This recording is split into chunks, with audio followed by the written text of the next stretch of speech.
Assalamualaikum warahmatullahi wabarakatuh, para mahasiswa yang berbahagia.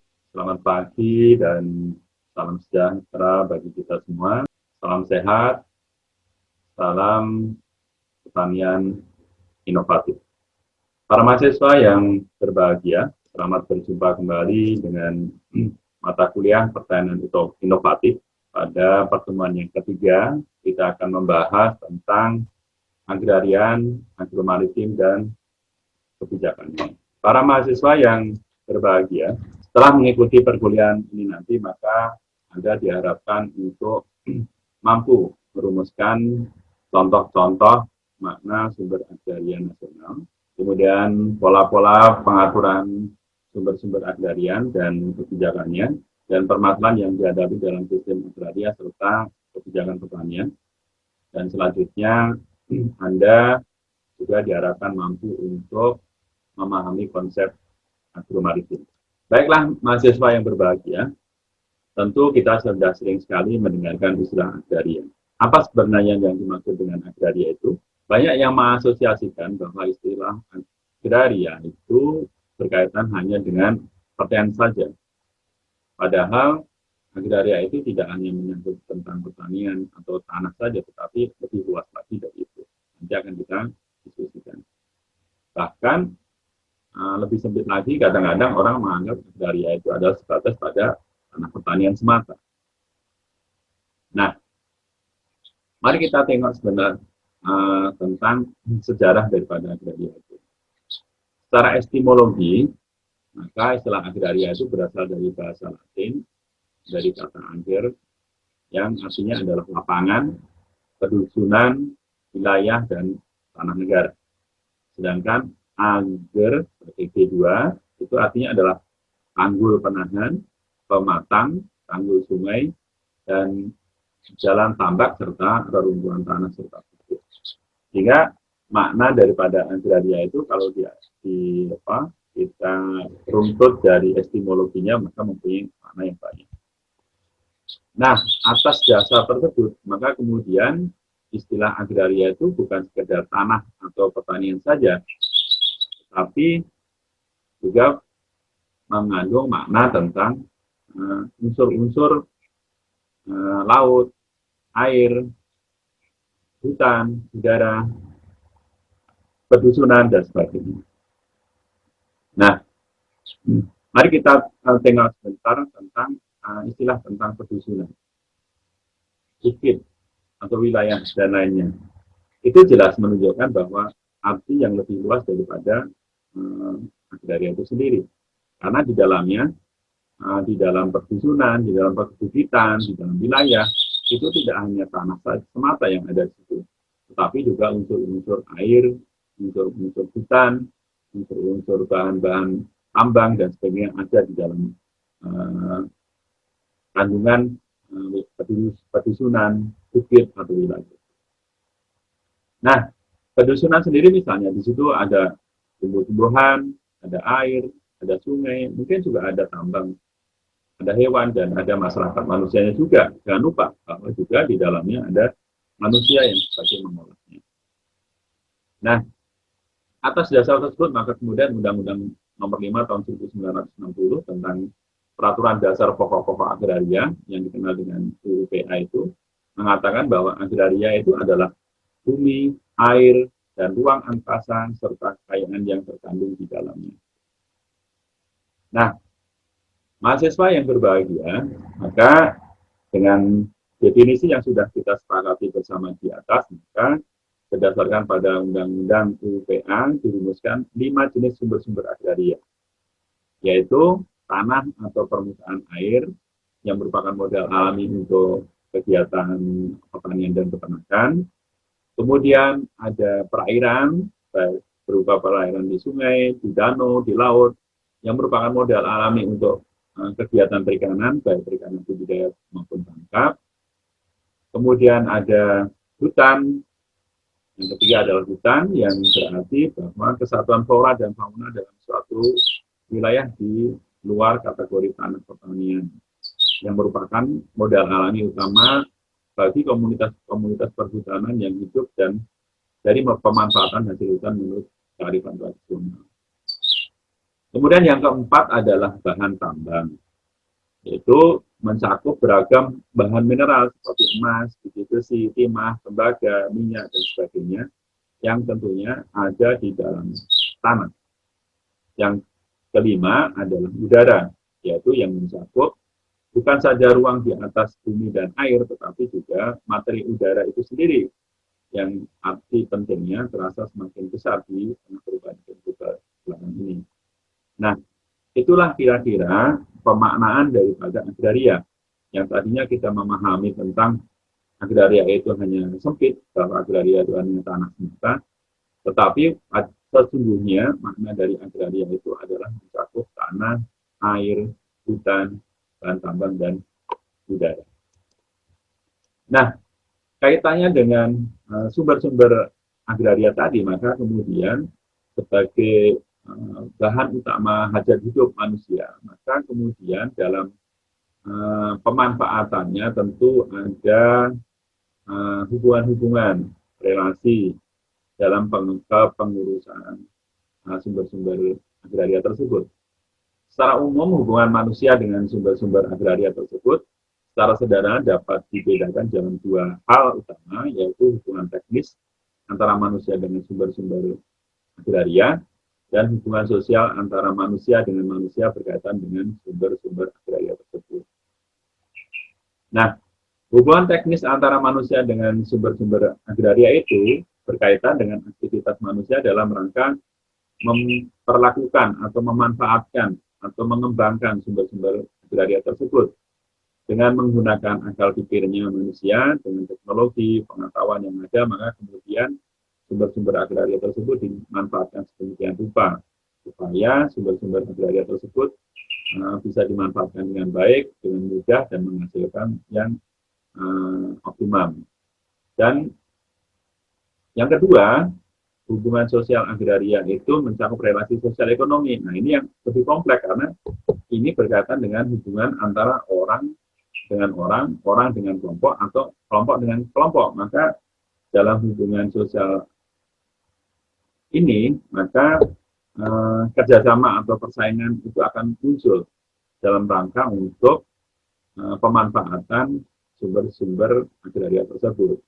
Sehingga nanti dalam pemanfaatan sumber-sumber agraria tersebut tentunya akan ada peraturan-peraturan kerjasama antar dua belah pihak yang berkaitan dengan penyewaan, penyikapan, dan sistem bagi hasil. Seperti itu.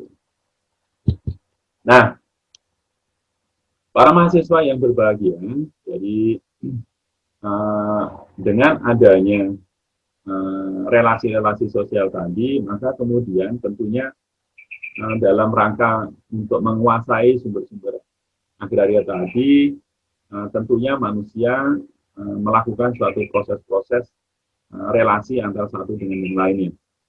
Nah, kemudian bagaimana kira-kira sejarah relasi sosial agraria itu dari waktu ke waktu dalam rangka untuk penguasaan sumber-sumber agraria tersebut. Berikut ini akan dijelaskan sedikit bagaimana sejarah tentang penguasaan relasi sosial agraria berdasarkan pada sumber-sumber agraria tadi. Nah, dalam hal ini nanti kita akan jelaskan mengenai laut, kemudian pertanian, tanah, dan kemudian kehutanan. Nah, yang pertama, mengenai sejarah relasi sosial agraria yang berkaitan dengan perairan laut. Para mahasiswa yang berbahagia, jadi sejak zaman dulu kala sesungguhnya masyarakat Indonesia telah mengenal adanya penguasaan akan perairan laut. Nah, itu dimulai dengan adanya praktek-praktek pengelolaan laut secara tradisional, di mana masyarakat di wilayah pesisir dan pulau-pulau kecil di Indonesia mengenal dan mempunyai pengalaman, pengetahuan, dan praktek dalam pengelolaan sumber daya agrarianya. Misalnya seperti di Aceh itu dikenal adanya aturan adat yang berkaitan dengan panglima laut.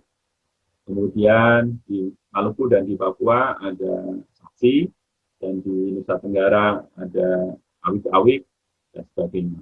Tentunya ada aturan-aturan lain selain itu, aturan-aturan adat yang mengatur pemanfaatan sumber-sumber agraria perairan yang di darat maupun di laut. Nah, ini tujuannya adalah sebagai sarana untuk mengatur supaya pemanfaatan sumber-sumber agraria itu bisa diatur sedemikian rupa dan harmonis dan berkelanjutan. Nah, setelah masa-masa tradisional tersebut, maka kemudian sejarah tentang relasi sosial agraria di perairan ini berkembang dengan adanya zaman kolonial, berubah nanti ketika masuk zaman kolonial, yaitu dimulai kehadiran Belanda, orang-orang Eropa yang dalam ini adalah orang Belanda yang mengadakan pelayaran ke seluruh dunia ini untuk mencari rempah-rempah, dan salah satunya orang Belanda datang ke Indonesia dan kemudian membawa konsep mare liberum, bebas. Dan tentunya konsep ini bertentangan dengan konsep yang sebelumnya sudah berkembang, yaitu mare clausum, laut yang tertutup, yang sudah disepakati dan berdasarkan doktrin dominio maris antara Portugal, Spanyol, dan Inggris. Nah, tentunya kehadiran zaman kolonial Belanda ini membawa suatu perubahan tersendiri bagi pengelolaan sumber agraria laut di Indonesia. Nah, setelah kedatangan Belanda yang cukup panjang dan penguasaannya yang cukup panjang, dan kemudian yang terakhir meninggalkan suatu rezim penguasaan laut itu berdasarkan pada territorial G and Maritime Kringen Ordinancy. Di situ ditegaskan bahwa laut teritorial dan lingkungan maritim Indonesia itu disepakati sepanjang atau sejauh 3 mil yang diukur dari garis air surut pulau atau bagian pulau yang terluar.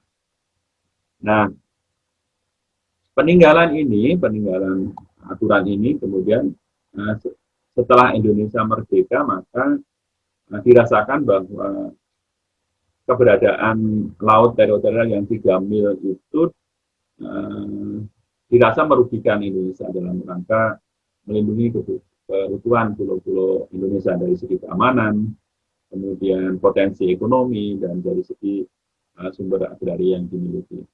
Nah, untuk itu maka untuk merespon kondisi geografi kepulauan Indonesia yang seperti itu, maka pada tahun 1957 dikeluarkan pengumuman pemerintah mengenai wilayah perairan negara Republik Indonesia yang ditindaklanjuti dengan Undang-Undang Nomor 4 tahun 1960 tentang perairan Indonesia.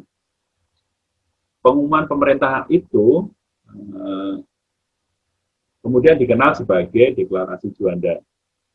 Isi utamanya adalah merevisi lebar laut wilayah teritorial yang tadinya 3 mil menjadi 12 mil, diukur dari garis pangkal yang ditarik dari ujung pulau. Ya.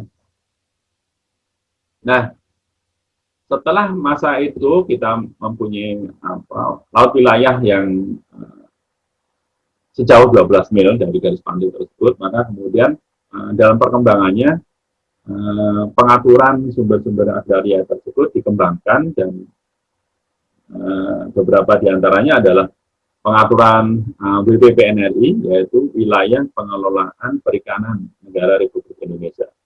Ini digunakan untuk menyatukan wilayah pengelolaan perikanan dalam rangka untuk penangkap ikan yang meliputi wilayah perairan dan wilayah jurisdiksinya.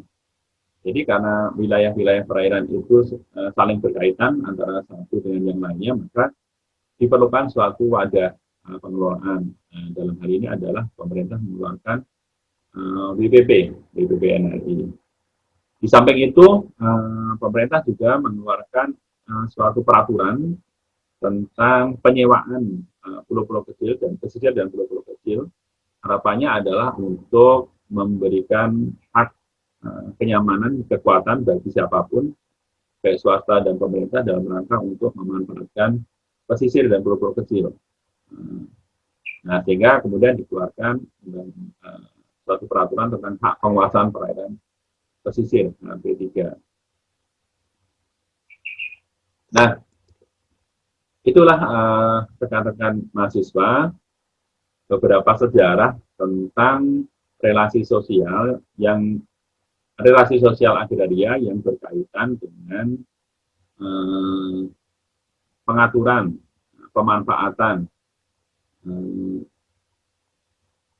lautan, ya, perairan dan lautan. Nah, mari kita kemudian sekarang diskusi tentang sejarah relasi sosial agraria yang berkaitan dengan daratan. Tentu penguasaan daratan ini, penguasaan tentang tanah agraria ini adalah dimulai di Indonesia ini dimulai dari zaman VOC. Kita mulai dari zaman VOC. Ya, dengan kebangkrutan Federasi Dagang VOC pada tahun 1800-an, maka kemudian VOC tersebut diambil alih oleh negara. Dan setelah diambil oleh negara, maka kemudian VOC dioperasikan lagi dengan diberikan kekuasaan oleh Parlemen Belanda dengan kewenangan yang disebut sebagai hak oktrooi atau hak tunggal. Nah, melalui hak tunggal ini, VOC tidak hanya berupaya menguasai perdagangan, tapi faktanya mereka juga melakukan penguasaan terhadap sumber agraria seperti tanah, hutan, dan tenaga kerja. Nah, tentunya kehadiran VOC di Indonesia ini dalam rangka untuk berdagang yang kemudian berkembang menjadi penguasaan wilayah ini tentunya membawa konsekuensi yang tersendiri.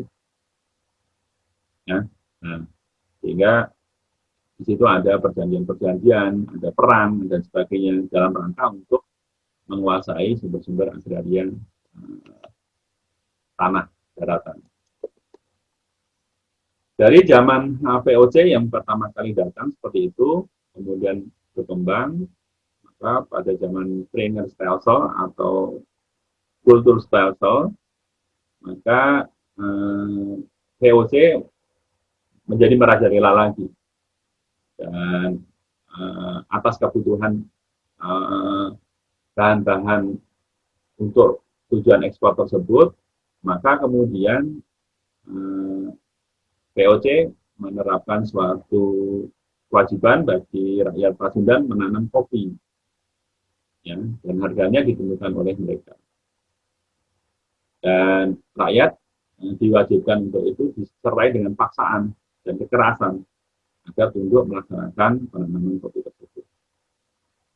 Dalam skala yang lain, pemerintah Belanda VOC melalui VOC-nya kemudian juga melakukan sistem tanam paksa melalui pimpinan mereka waktu itu, yaitu Johannes van den Bosch.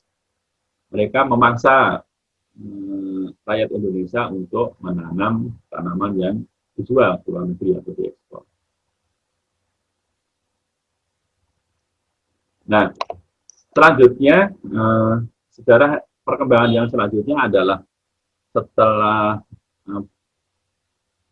jajahan Hindia Belanda ini berpindah ke Inggris, maka waktu itu Gubernur Jenderal Inggris yang ada di Indonesia, Raffles, itu menerapkan konsep atau sistem land renting, pajak tanah. Ya. Nah, ini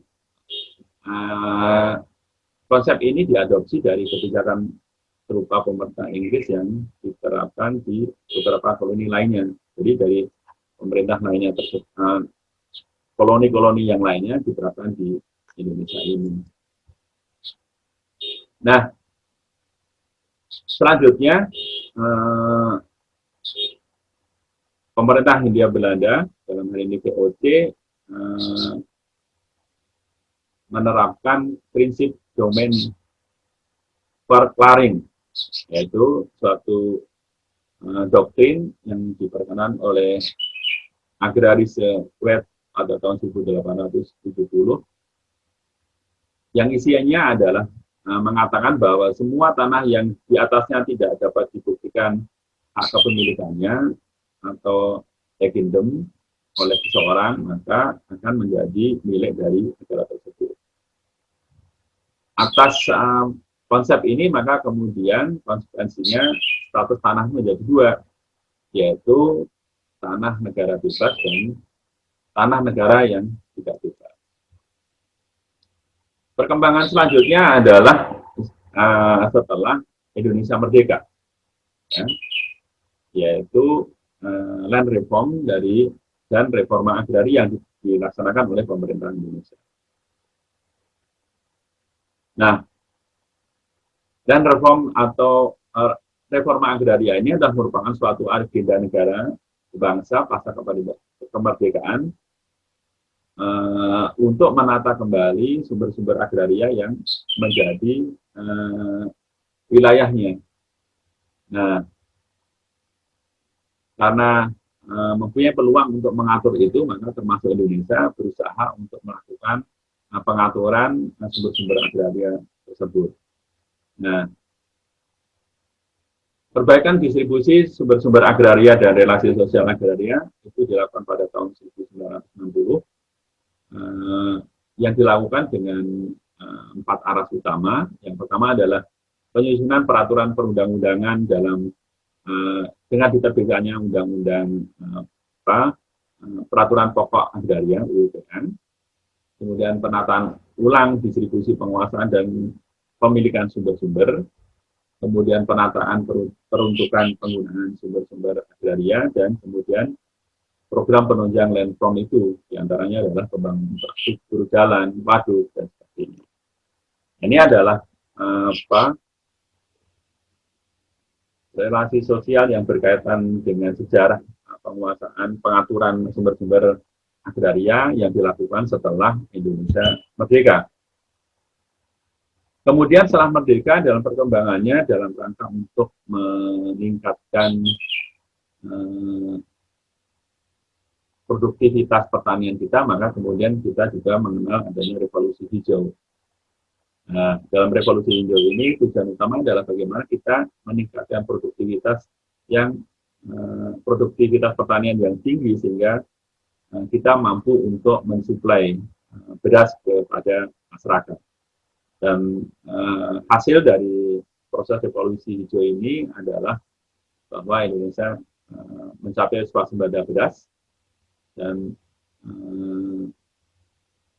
sehingga dengan menggunakan berbagai macam upaya waktu itu, pemupukan, bibit unggul, dan sebagainya, maka kemudian Indonesia bisa mendorong aktivitas pertaniannya sedemikian rupa sehingga mencapai produktivitas yang baik dan mencapai swasembada. Tetapi kritiknya adalah bahwa ternyata dari kegiatan revolusi hijau ini tidak diawali dengan pelaksanaan pembaruan agraria terlebih dahulu, sehingga pemanfaatan sumber-sumber agraria tidak optimal. Nah, selanjutnya bagaimana dengan kehutanan? Jadi sejarah relasi sosial agraria yang utama yang perlu kita catat di sini adalah dengan keluarnya putusan MK yang mengatur tentang hutan adat. Jadi hutan adat itu berdasarkan pada Undang-Undang Nomor 41 Tahun 1999 itu dikatakan bahwa hutan negara yang berada dalam wilayah masyarakat hukum adat. Tetapi dengan adanya putusan Mahkamah Konstitusi, maka hutan adat itu kemudian didefinisikan sebagai hutan yang berada dalam wilayah masyarakat hukum adat. Dengan demikian, berdasarkan status tersebut, maka terdapat 3 jenis hutan, yaitu hutan negara, hutan hak, dan hutan adat. Di samping itu juga dalam relasi sosial agraria ini adalah kita mengenal adanya perhutanan sosial. Tentunya ini adalah merupakan suatu terobosan bagaimana pemerintah membuka akses wilayah kelola secara legal kepada kelompok-kelompok masyarakat tertentu. dalam pengelolaan hutan lestari. Nah, sehingga dengan adanya peraturan ini, maka orang, kelompok, masyarakat boleh berperan serta dalam pengelolaan wilayah hutan. Baiklah, itu adalah sekelumit tentang sejarah relasi sosial dalam rangka pengelolaan sumber-sumber agraria. Jadi tadi sudah jelaskan mulai dari perairan, kemudian daratan, dan tanah, kemudian hutan. Sejarahnya sedemikian panjang. Artinya bahwa dalam rangka untuk memanfaatkan sumber-sumber daya alam ini, ada yang dilakukan dengan cara-cara kekerasan, konflik, dan sebagainya, dan kemudian dalam terakhir dilakukan dengan pendekatan hukum dan perundang-undangan. Baiklah, teman-teman mahasiswa yang berbahagia, setelah kita tahu tentang sumber-sumber agraria dan sejarahnya, maka sekarang kita coba melihat kira-kira potensi sumber-sumber agraria di Indonesia seperti apa sih. Kalau kita melihat tentang sumber-sumber agraria pertanian, tanah pertanian misalnya seperti itu, maka kita pasti ingat bahwa pertanian menghasilkan beras. Dan ternyata potensi yang utama dari sawah kita adalah menghasilkan beras. Tetapi pada periode-periode sekarang ini kebutuhan beras kita cukup besar sekali, selalu meningkat, dan produktivitas produksi pertanian nasional belum memberikan rasa aman bagi pemenuhan beras tersebut. Maka kita masih harus mengimpor pangan itu dari luar negeri. Nah, ini ada beberapa tantangan. Nah, pada bagian sumber daya perairan, maka dikatakan bahwa 2/3 wilayah Indonesia ini adalah laut. Sehingga laut kita ini mempunyai potensi yang sangat besar. Dan berdasarkan pada Kementerian Kelautan dan Perikanan, maka diperkirakan Indonesia itu mempunyai potensi lestari ikan ya, sebesar 12,54 juta ton per tahun, cukup besar. Nah, sehingga kita harus memanfaatkannya dengan bijaksana, sehingga sumber daya yang besar tersebut bisa digunakan untuk kemakmuran masyarakat dan untuk kemajuan kelestarian sumber daya. Baik, nah kita punya potensi dan kita sudah mengatur, dan tentunya kita perlu memanfaatkan sumber-sumber agraria tersebut untuk kemaslahatan umat manusia, rakyat Indonesia seutuhnya. Nah, bagaimana caranya untuk memanfaatkan tersebut? Nah, maka dalam rangka untuk memanfaatkan sumber-sumber agraria tersebut, maka salah satu terobosan yang perlu kita lakukan adalah kita dengan suatu konsep yang kita sebut sebagai konsep agro-maritim. Yaitu suatu konsep pembangunan yang berupaya untuk mensinergikan antara darat, laut, udara sebagai suatu kesatuan sistem sosial, ekonomi, dan ekologi yang kompleks. Jadi setelah kita mengenal sumber-sumber tadi, supaya menghasilkan sesuatu yang optimal, maka sumber-sumber ini coba kita satukan dalam suatu kerangka pembangunan sehingga harapannya menghasilkan sesuatu yang lebih besar lagi. Kemudian di samping dengan pendekatan kesatuan sistem tadi, maka pemanfaatan sumber-sumber agraria tadi juga bisa dilakukan dengan cara-cara pengelolaan dan pendekatan transdisiplin, terpadu dan transformatif.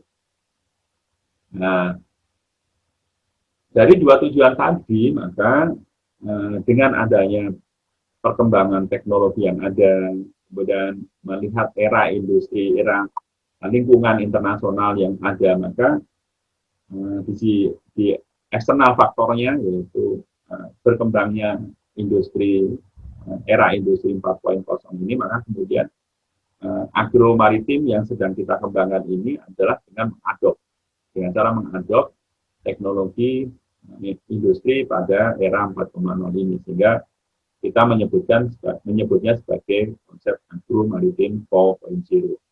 Jadi suatu konsep pembangunan yang menyatukan sistem-sistem sosial, ekonomi, dan ekologi dari semua aspek sumber-sumber agraria dengan pendekatan transdisiplin, terpadu, dan transformatif, kemudian memanfaatkan teknologi industri 4.0. Nah, konsepnya nanti agroindustri atau agro-maritim 4.0 ini adalah keterhubungan dan keterpaduan, real time, beracuan pada data dan informasi, frontier teknologi yang memanfaatkan teknologi maju, ada IT, kemudian IoT, dan sebagainya. Sehingga harapannya nanti pertanian kita lebih presisinya lebih baik, menghasilkan sesuatu yang baik, dan kemudian menghasilkan pertanian, hasil-hasil pertanian yang sehat, yang segar, dan tentunya dari sisi jumlah juga memenuhi kebutuhan pangan bagi rakyat dan bangsa Indonesia. Nah, untuk menuju ke sana, maka ada beberapa tahapan teknologi menuju smart agro system itu. Ada tahapan pertama itu adalah dengan instrumented agro system. Kemudian tahapan kedua nanti adalah integrated agro system yang disokong oleh adanya pengembangan robotik, artificial intelligence, IoT, sensor, dan sebagainya. Kemudian pada tahap ketiga nanti adalah mengembangkan automated agro system yang ditunjang oleh adanya peran serta teknologi multidisiplin, transformatif, partisipatif, kemudian bisnis, paradigma bisnis, dan big data building. Nah, dari pengembangan tersebut, maka pada tahapan yang terakhir nanti kita membangun suatu smart agro system dengan mempertimbangkan ICT base, kemudian precision base, dan sebagainya, sehingga kegiatan pertanian kita tidak selalu tradisional, tetapi pertanian kita sudah mengembangkan, memanfaatkan teknologi maju untuk tujuan produktivitas yang lebih baik. Nah, untuk menuju ke sana, ini sudah dibangun suatu model agro sistem cerdas 4.0 sebagai suatu ilustrasi. Ini misalnya nanti kita akan membangun smart on farm, kemudian smart off farm, smart e-commerce, smart management system, dan sebagainya. Nah, itu adalah wujud output yang kita idam-idamkan nanti.